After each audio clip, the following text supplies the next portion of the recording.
옆에 분들과 인사하십시다. 옆에 앉아주셔서 고맙습니다. 별로 고맙지가 않으신가 봐요. 자, 우리 다시 한번 인사할 때 저 신경 쓰지 마시고 주님만 바라보세요. 옆에 분 은혜를 받는지 상관하지 마시고 오늘 여러분들이 하나님 앞에 집중해서 하나님의 은혜를 바라보는 귀한 은혜의 시간이 되기를 간절히 바랍니다. 여러분이 교회에 오시면 제일 먼저 보는 게 뭐예요? 교회 본당에 들어오시면 제일 먼저 저를 보는 건 아닐 거 아니에요? 뭘 보셔요? 십자가를 보죠. 여러분 십자가를 보면서 무슨 생각을 하시나요? 아무 생각이 없으신가요? 십자가를 볼 때마다 무슨 생각이 들어요? 더하기? 그런 생각하시는 분들도 계실 것이고, 십자가를 볼 때마다 무슨 생각이 드시나요? 십자가를 볼 때마다 우리는 두 가지의 큰 하나님의 은혜를 생각하게 돼요. 하나는 하나님의 공의를 바라보게 돼요. 죄가 얼마나 무섭고 죄가 얼마나 잔인한 것들을 우리는 깨닫게 되고, 그 하나님이 얼마나 무서운 분이신지 우리는 그 하나님의 공의를 알아야 된다는 거예요. 십자가를 통해서 독생자 예수를, 자신의 독생자 아들을 죽일 만큼 죄가 무섭고 잔인하다는 것을 우리는 십자가를 볼 때마다 경험해야 되는 거예요. 내가 죽어야 되는데 내 죄값으로 저렇게 죽어가고 잔인한 대값을 지불해야 되는데, 오늘 그 죄의 무서움들을 통해서 우리는 예수 그리스도께서 죽으셨다라는 것들을 깨달아야 된다라는 거예요. 또 하나는 그 십자가의 공의 너머 속에 하나님의 크신 사랑, 하나님의 자비, 하나님의 은혜를 바라볼 수 있어야 돼요. 나 같은 죄인도 살리시기 위해서 하나님이 그 크신 사랑으로 품어주시고 이해해 주시고 용납해 주시고 받아주시고 아멘 할 때까지 할 거예요. 별로 감동이 없으신가 봐요. 하나님께서 주시는 은혜가 얼마나 큽니까?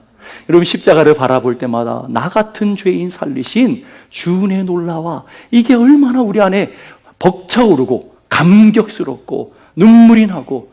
별로 여러분들은 안 그러시는 것 같아요. 얼굴 보니까. 그래야 되는 거예요. 여러분 십자가를 볼 때마다 하나님의 사랑이 얼마나 큰지, 하나님의 사랑이 얼마나 놀라운지를 우리는 알아낼 수 있어야 된다는 거예요. 그래서 독일의 유명한 신학자인 칼 바르트라고 하는 신학자가 십자가의 이중 계시에 관한 이야기를 했어요. 십자가를 볼 때마다 두 개의 중요한 계시가 보여지는데, 첫째는 나는 십자가를 바라볼 때 두 개의 내 얼굴을 발견하게 되는데, 첫째는 내가 죽을 수밖에 없는 죄인임을 발견하게 된다. 내가 얼마나 죽을 수밖에 없는 죄인이었기에 하나님이 아들을 희생시키시면서까지 나를 대속해야 하시겠는가. 그래서 나는 십자가를 쳐다볼 때마다 마음이 숙연해진다. 이래야 되는 거죠. 여러분, 우리의 죄가 얼마나 크고 얼마나 무서웠으면 주님께서 십자가에 죽으셨겠냐라는 거예요. 우리는 무감각하고 십자가를 우리 보면 안 된다라는 거예요. 다른 한편으로 두 번째로 십자가를 바라보면 나는 나의 값이 발견되어진다. 나의 값이 발견되어지는데, 나의 값이 얼마나 귀하고 존귀했다면 하나님은 아들을 죽이시면서까지 나를 살리셨겠는가. 주님의 그 잔인한 그 십자가를 통해서 그 값을 지불하시면서 그토록 우리를 사셔야 했던, 나를 포기하지 않으시는 하나님의 사랑, 끝까지 나를 붙들으셔야 되는 하나님의 사랑, 내가 얼마나 귀하고 내가 얼마나 존귀한 자이면 하나님이 그 값을 지불하시면서 여러분 한 사람 한 사람의 영혼을 건져내시겠느냐. 이게 여러분들이 깨달아야 되는 십자가의 은혜라는 거예요. 그래서 칼바르트는 나는 십자가를 바라볼 때 하나님 앞에 죄송한 마음과 기쁨의 마음, 감격의 마음이 동시에 공존하게 되더라 하는 거예요. 오늘 이 십자가를 가장 잘 보여주는 사건이 구약의 이 도피성의 이야기라는 거예요. 도피성이 뭐라고 그랬습니까? 죽음으로부터 생명을 보호받는 피난처. 죽어야 되는 자가 그 도피성 안에서 구원받고 영원한 생명을 얻게 되는 놀라운 그것을 우리에게 가르쳐주고 있다는 거예요. 9절의 말씀 보십시다. 피의 보복자의 손에 뭐 하도록요? 죽지 아니하기 위함이라. 다른 말로 뭐라면 살리도록 하기 위해서 도피성이 허락했다. 신명기에 보게 되면 이 도피성을 설명할 때 그의 생명을 보존하기 위해서, 살인자, 죽을 수밖에 없는 자를 생명을 보존시켜주기 위해서 도피성을 하나님께서 두셨다라고 하는 거예요. 그러니까 도피성의 목적은 딱 한 가지 있어요. 생명을 보존하는 것. 생명 보존의 목적을 갖고 있어요. 그렇기 때문에 죄 없는 사람은 도피성이 필요해요? 안 필요해요? 그래도 필요해요? 죄 없는 사람에게는 도피성이 필요가 없죠. 왜? 그 안에 들어가지 않아서 사니까. 그런데 죄인에게는 꼭 필요한 것이 도피성이라는 거예요. 사망에 놓인 사람, 죄인만이 필요한 것이 도피성이에요. 세상의 그 어떤 것으로도 그 무엇으로도 그 누구도 해결해 줄 수 없는 죽음을 도피성만이 해결해 줄 수 있다. 도피성만이 해결해 줄 수 있어요. 바로 하나님께서 지정하신 그 도피성에 들어가야만 사망에 놓였던 자들이 생명으로 옮겨지는, 사망에 놓였던 자가 생명으로 건져지는 놀라운 축복을 누리게 되는 줄로 믿습니다. 그러기에 그 도피성이 신약의 예수 그리스도를 모형화하고 그림자화한 것이다. 제가 지난주에 설명드렸죠. 알 사람이 없도다. 얼마나 감사해요. 지난주에 얘기해도 잊어버리시니 그렇잖아요. 얼마나 감사해요. 다시 해도 새로운 마음으로 들을 수 있는 은혜가 얼마나 큽니까? 그래서 성경 전체가 보여주는 그 은혜가 바로 예수 그리스도의 은혜라는 거죠. 왜 예수님을 여러분 믿으세요? 여러분 예수님 믿는 이유가 뭐예요? 이 시간 귀한 시간 내서 와서 예배드리고 나는 예수님을 믿습니다 하는 이유가 뭐냐고요? 뭐 때문에 오셨어요? 저보러 오신 분 한 분도 안 계시죠? 뭐 하러 오신 거예요? 예수 믿고 생명 얻기 위해서, 영원한 생명을 주시기 때문에 우리가 주님 앞에 나온 줄로 믿습니다. 그러니까 성경 전체 창세기 1장 1절에서부터 요한계시록 마지막 장 마지막 절까지 얘기해주는 중요한 주제가 하나가 있다면 뭐예요? 예수, 믿음, 생명. 이게 전체 주는 핵심 주제라는 거예요. 우리 한번 따라해 봅시다. 예수, 믿음, 생명. 그거 설명해 주려고 하는 거예요. 예수가 누군지, 그 예수를 믿으면 어떤 역사가 일어나는지, 그 생명이 어떤 것인지 우리 가르쳐 주기 위해서 창세기부터 요한계시록까지 그 방대한 그 이야기를 설명해 주는데 다 똑같은 얘기를 하는 거예요. 예수, 믿음, 생명에 관한 이야기. 예수를 믿음으로 우리에게 얻어지는 영원한 생명, 영원한 하나님의 은혜를 우리는 누리는 하나님의 백성들이 되는 줄로 믿습니다. 우리는 하나님을 믿는 게 하나님의 영광을 위해서, 하나님을 찬양하기 위해서, 또 하나님의 은혜를 높이기 위해서. 그렇지만 그 이전에 뭐예요? 생명 얻는 것이 중요한 거예요. 생명 얻은 자가 찬양할 수 있는 거예요. 하나님의 자녀된 자가 기도할 수 있어요. 하나님의 자녀된 자만 예배할 수 있다고요. 아무리 예배 드려도 하나님의 자녀가 아닌 자녀들은 예배 드리는 하나님은 거부하시더라는 거예요. 그러기에 우리 삶에 가장 중요한 것은 예수의 생명, 우리에게 접붙임 바 되어서 하나님의 자녀되는 놀라운 은혜를 누리는 것인 줄로 믿습니다. 요한복음 3장 36절의 말씀 다 같이 읽겠습니다. 아들을 믿는 자에게는 영생이 있고 아들에게 순종하지 아니하는 자는 영생을 보지 못하고 도리어 하나님의 진노가 그 위에 머물러 있느니라. 자, 생명이 없는 사람에게 모두가 뭐가 있다고요? 하나님의 진노가 내려 있다는 거예요. 하나님의 진노의 결과는 사망이라는 거예요. 근데 그 진노가 모든 사람 머리 위에 놓여 있다. 오늘 주님은 선포하고 있는 거예요. 그래서 아들을 믿을 때 그 사망에서부터, 진노에서부터 건져져서 영원한 생명, 영원한 은혜를 누리게 되는 줄로 믿습니다. 예수를 믿는 이유가 영생이 있는 거예요. 아무리 예수를 잘 믿어도 여러분의 삶에 영원한 생명이 주어지지 않는다면 여러분 어떤 사람이 되는 거예요? 사도 바울 고백처럼 나는 이 세상에 가장 불쌍한 자다. 내가 가장 불쌍한 자다. 우리는 그 고백을 할 수 있는 거예요. 오늘 여러분 열심히 교회를 다니고 열심히 예배를 드리고 열심히 하나님을 섬겼는데 여러분의 영원한 생명이 없으면 우리가 가장 불쌍한 자가 되는 거라고요. 그래서 요한일서 5장 12절에 보니까 예수님께서 이 땅에 오시면서 우리에게 그 예수로 말미암아 뭘 주시게 오셨다고요? 다 같이 읽어보십시다. 시작. 아들이 있는 자에게는 생명이 있고 하나님의 아들이 없는 자에게는 생명이 없느니라. 아들이 있는 자에게는 생명이 있어요. 아들이 없는 자에게는 생명이 없어요. 생명의 조건은 오직 한 가지밖에 없어요. 뭐예요? 예수 그리스도. 우리는 왜 그 예수 그리스도를 통해서 영원한 생명을 얻어야 되나요? 왜요? 이미 우리는 하나님의 진노 가운데 놓여 있다고 그랬잖아요. 로마서 3장 23절 보니까 모든 사람이 죄를 범하였음에 하나님의 영광에 이르지 못하였다. 모든 사람이 죄를 범해서 하나님의 영광, 에덴에서부터 쫓겨난 상태, 그걸 뭐라고 그래요? 그걸 저주라고 그래요. 그걸 심판이라고 그래요. 그래서 그 죄의 삭은 뭐가 되는 거예요? 사망이 되는 거예요. 죽음밖에 되지 않는 거예요. 죄의 값으로 사망에 이르게 된 사형수 같은 우리들에게 유일한 도피성이 있는데 그 도피성이 뭐라고요? 예수 그리스도인 것을 믿을 수 있기를 바랍니다. 요한복음 5장 24절 다 같이 시작. 내가 진실로 너에게 이르노니 내 말을 듣고 또 나 보내신 이를 믿는 자는 영생을 얻었고 심판에 이르지 아니하나니 사망에서 생명으로 옮겼느니라. 예수를 믿는 자들에게 영원히 놓였던 심판으로부터 자유케 되어졌다라는 거예요. 영원한 저주에서부터 구원받게 되었다라는 거예요. 영원한 하나님의 진노에서부터, 영원한 심판에서부터 하나님의 자녀가 되어지는 놀라운 축복을 누리게 되는 줄로 믿습니다. 그 유일한 길, 예수 그리스도라는 거예요. 그래서 이 과거의 도피성이 나와 무슨 상관이 있느냐? 바로 그 예수 그리스도를 모형화하고 예수 그리스도를 우리에게 보여주는 그림자이기에 우리와 상관이 있게 되는 거죠. 9절 보니까 이스라엘 모든 자손과 그들 중에 거류하는 거민을 위하여. 자, 도피성은 누구를 위해서요? 온 이스라엘 위해. 그거 이스라엘뿐만 아니라 모든 거류하는 사람들, 모든 사람들을 위해서 예비된 도피성이다 하는 거예요. 그러면 예수님은 여러분 왜 오셨나요? 예수님이 이 땅에 오신 이유가 뭔가요? 여러분 한 사람을 위해서. 어떤 시어머니가 세례를 받을 때 공부할 때 며느리가 그렇게 가르쳐줬대잖아요. 목사님이 예수님이 누구를 위해 죽으셨습니까? 물어보면 나 때문이라고 그러십시오. 그랬더니 가서 문답을 할 때 목사님이 진짜 물어봤잖아요. 그랬더니 내 며느리 때문에 죽었다 그랬대잖아요. 여러분 그건 믿음이 아니란 말이에요. 오늘 여러분의 삶의 모습 속에 정말 그 예수 그리스도의 죽으심이, 십자가가 나를 향한 사건, 나를 향한 고백이라는 것을 믿을 수 있기를 간절히 바랍니다. 그래서 복음성가에 보면 죄인들을 위하여 주님 찾아오셨네. 주 안에 뭐가 있어요?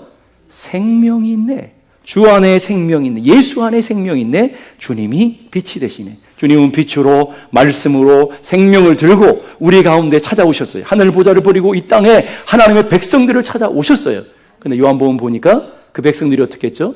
예수를 영접지 않고 십자가에 못 박아 죽여버리더라. 그럼 무슨 말이겠어요?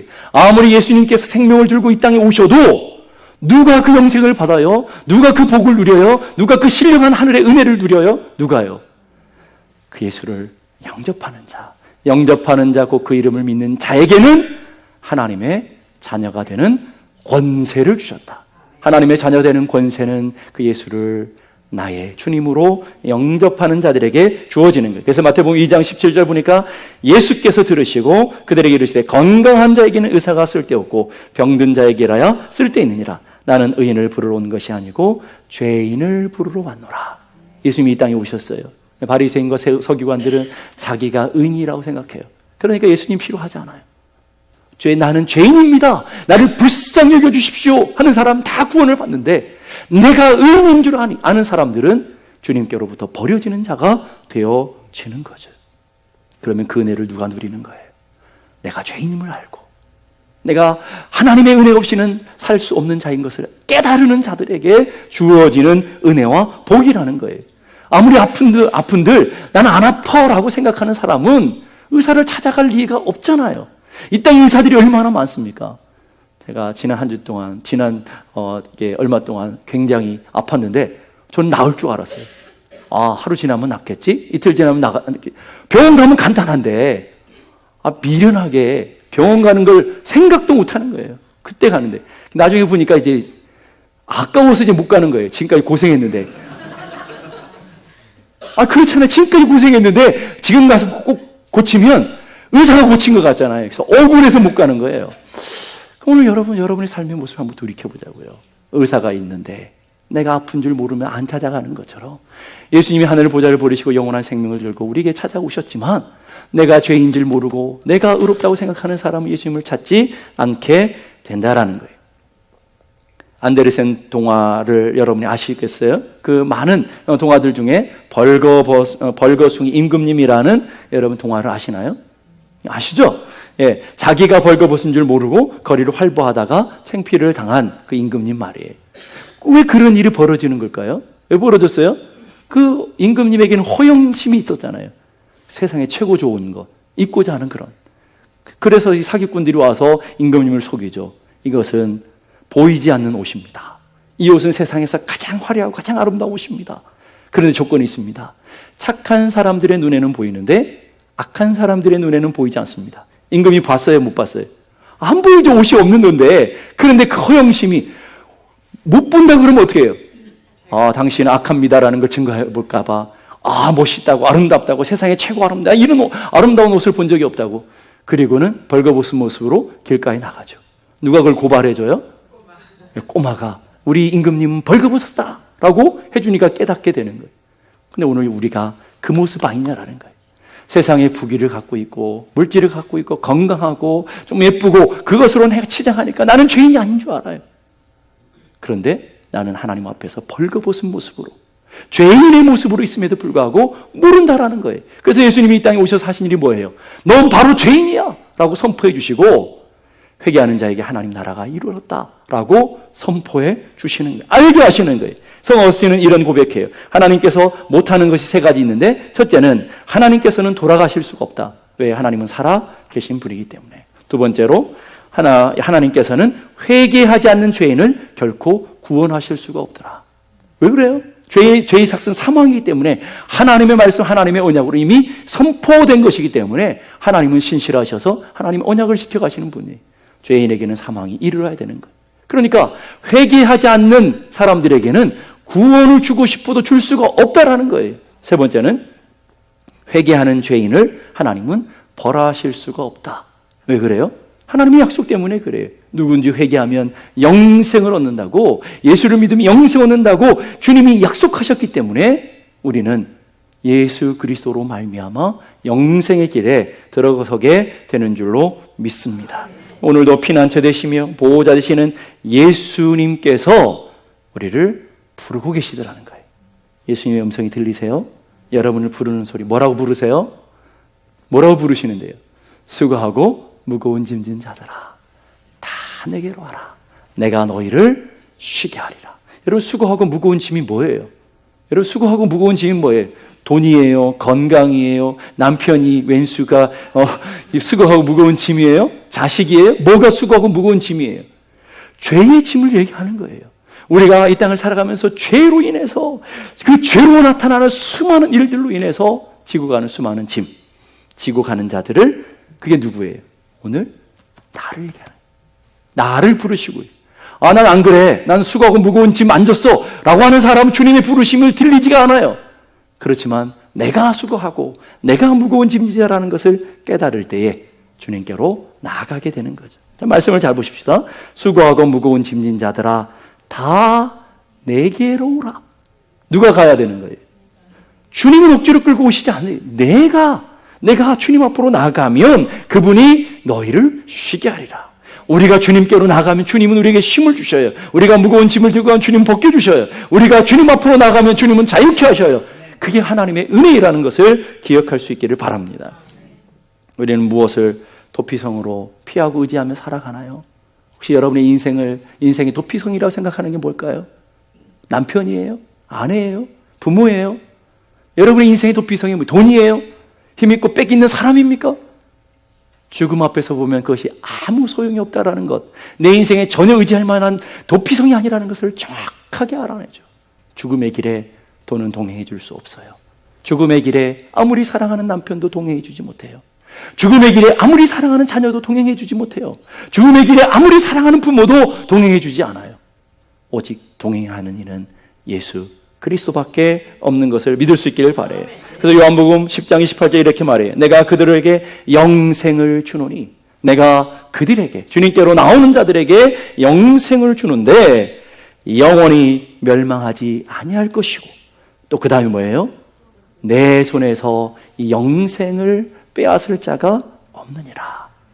이 은혜를, 이 축복을 빼앗을 것이 이 땅에 아무것도 없는 줄을 믿을 수 있기를 바랍니다. 죄인된 인간은 누구든지 예수 그리스도 안에 들어오면 구원과 영원한 생명을 얻게 돼요. 그리고 그 영원한 생명을 빼앗을 것이 아무것도 없게 돼요. 주님 앞에 벌거벗은 모습으로 나아가면, 주여 나를 불쌍히 여주옵소서, 주여 나를 긍휼히 여겨 주시옵소서. 나아가면 주님은 어린 양의 보혈로 우리를 덮으셔서, 그 어린 양의 의의 옷으로 우리를 덮어주셔서 우리를 정결한 신부로 맞아주시는 줄을 믿을 수 있기를 바랍니다. 그러면 도피성 안에 들어가면 어떤 은혜와 어떤 축복이 우리들에게 임할까요? 7절 8절 다 같이 보십시다. 이에 그들이 납달리의 산지 갈릴리 게데스와 에브라임 산지의 세겜과 유다 산지의 기랏 아르바 곧 헤브론과 여리고 동쪽 요단 저쪽 르벤 지파 중에서 평지 광야의 베셀과 갓 지파 중에서 길란 라목과 므낫세 지파 중에 바산 골란을 구별하였으니 도대체 무슨 소린가 그랬을 거예요. 이 말을 더 쉽게 말하면 이스라엘 백성은 요단을 중심으로 동편과 서편으로 나눠요. 요단을 중심으로 동편과 서편을 나누는데 동쪽에 세 성읍 그리고 서쪽에 세 성읍을 두어서 6개 성읍을 도피성으로 삼았다라는 거예요. 에덴 서쪽에는 세 성읍이 있는데 게데스, 세겜, 헤브론이라는 곳을 도피성으로 삼았고 요단 세 곳이 있는데 베셀, 길란나무, 바산 골란이라는 곳을 도피성으로 삼았다. 자 보세요. 강원도, 한국의 강원도 땅만한 땅이 이스라엘 땅인데 그 이스라엘 땅에 6개의 성읍을 뒀다고요. 그 말은 무슨 말이에요? 누구든지 원하기만 하면 쉽게 찾아가 쉽게 생명을 얻을 수 있는 곳이 도피성이다라는 거예요. 그런데 그 도피성의 각각의 이름을 통해서 우리는 하나님, 이 도피성 안에 있는 하나님의 은혜가 무엇인지를 찾아보기를 원해요. 첫 번째 성이 게데스라는 성이에요. 게데스라는 말은 카도시라고 하는 히브리어의 거룩이라는 단어에서부터 왔어요. 그 성에 들어가면 거룩한 백성이 되죠. 우리가 예수 그리스도의 보혈 안으로 들어오면 우리 역시 거룩한 백성이 되어주는 줄로 믿습니다. 예수 안에 오면 세상과 거룩은 구별되어지잖아요. 세상에 속해 살아가지만 우리는 하늘 시민권을 가진 거룩한 백성으로 거룩한 하나님의 자녀로 살아가게 된 구별된 백성이 되어지는 것을 믿을 수 있기를 바라요. 두 번째는요, 세겜이라는 성이에요. 세겜은 어깨에 짐을 지고 가다 그래요. 어깨에 짐을 지고 가는 걸 멍에라고 그래요. 멍에를 지고 가는 때 우리는 쉼과 안식을 누리게 돼요. 그러니까 두 번째 성의 뜻은 쉼, 안식이라는 뜻을 가지고 있어요. 여러분이 세상에 수많은 인생의 문제들과 아픔 속에서 참된 쉼이 어디 있어요? 세상에 슬프고 고단한 일이 얼마나 많습니까? 여러분의 참된 안식이 어디 있던가요? 노래방에 가니까 안식이 있던가요? 골프장에 갔더니 쉼이 있던가요? 그런데 쉼이 있지 않다. 어디 있던가요? 주님 안으로 오면, 주님 안에 오면 참된 쉼과 참된 안식이 있게 되는 것을 믿을 수 있기를 간절히 바랍니다. 그래서 수고하고 무거운 짐진 자들아 다 내게로 와라. 내가 너희를 쉬게 하리라. 내가 너희를 쉬게 하리라. 이게 주님이 우리를 부르시는 거예요. 그 주님 안에 가면 참된 안식과 쉼을 누리게 되는 거예요. 세 번째 성은 기랏 아르바라고 하는데 이 성은 다른 이름으로 헤브론이라고 그래요. 헤브론이라는 뜻은 연결, 연합, 친구라는 뜻을 가지고 있어요. 하나님과 원수되었던 자가 하나님과 하나가 되어져요. 하나님과 원수되었던 자가 하나님과 연합되어졌어요. 하나님과 연합되어서 하나님의 충만함을 맛보고 하나님의 영광을 함께 누리는 자가 되어졌어요. 십자가 안에서 그것이 회복된다는 거예요. 여러분이 그 은혜 안에 들어오면 하나님과 연합되어지고 하나님의 충만하심을 누리는 하나님의 자녀들이 되어지는 거예요. 그래서 하나님과 연합된 기도를 통해 우리는 어떻게 돼요? 하나님의 영광과 하나님의 은혜에 참여하는 자들이 되어지는 거예요. 에베소 2장 14절 보니까 그는 우리의 화평이신지라 둘로 하나를 만드사 원수된 것 곧 중간에 막힌 담을 자기 육체로 헐어버리시고 하나님과 우리 사이에 막혀있는 것들을 다 헐어버리셔서 하나님과 우리를 하나 되게 만들어주는 놀라운 능력이 십자가 안에 있는 것을 믿을 수 있기를 바랍니다. 네 번째 성의 이름은 베셀이라고 그래요. 베셀이란 말은 요새라는 뜻이에요. 우리의 영원한 요새. 여러분, 이 세상 풍파와 이 세상 환란에서 우리를 지켜줄 수 있는 영원한 요새가 어디 있어요? 바로 하나님의 은혜 안에 영원한 요새가 있는 것을 믿을 수 있기를 바랍니다. 노아 시대에 홍수가 일어났을 때 그 홍수로부터 유일한 구원의 요새가 뭐였어요? 방주였죠. 이 세상의 수많은 세상의 풍랑과 세상의 물결로부터 우리를 지켜줄 수 있는 유일한 요새, 그게 바로 예수 그리스도인 것을 믿을 수 있기를 바랍니다. 다섯 번째는 길란 라못이에요. 라못이라는 말은 영광, 높여짐이라는 거예요. 우리가 예수 안에 가면 높아져요. 여러분의 신분이 변해요.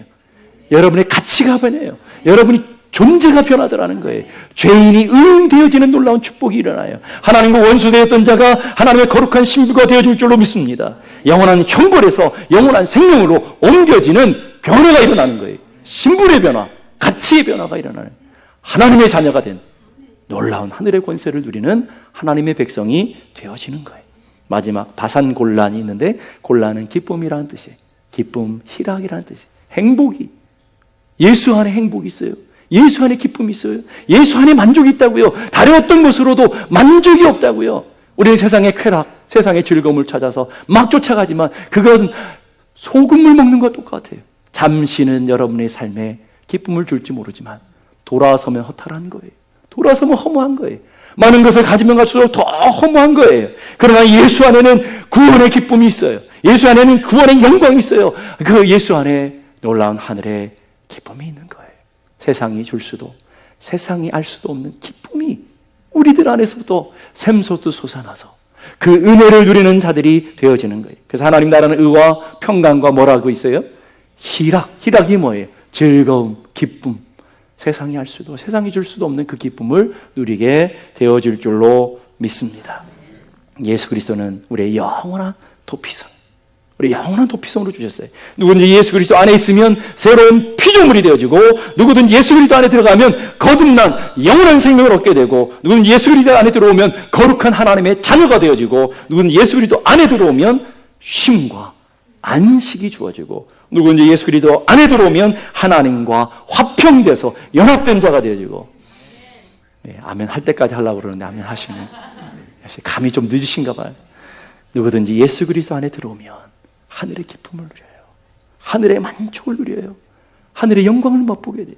누구든지 그리스도 안에 들어오면 하나님의 자녀로서 존귀해지고, 그 하나님의 자녀의 그 권세를 누리는 자가 되어지고, 누구든지 그리스도 안에 있으면 세상의 수많은 풍파와 아픔에서부터 우리를 보호하시는 산성이신 것을 우리는 경험하게 될 줄로 믿습니다.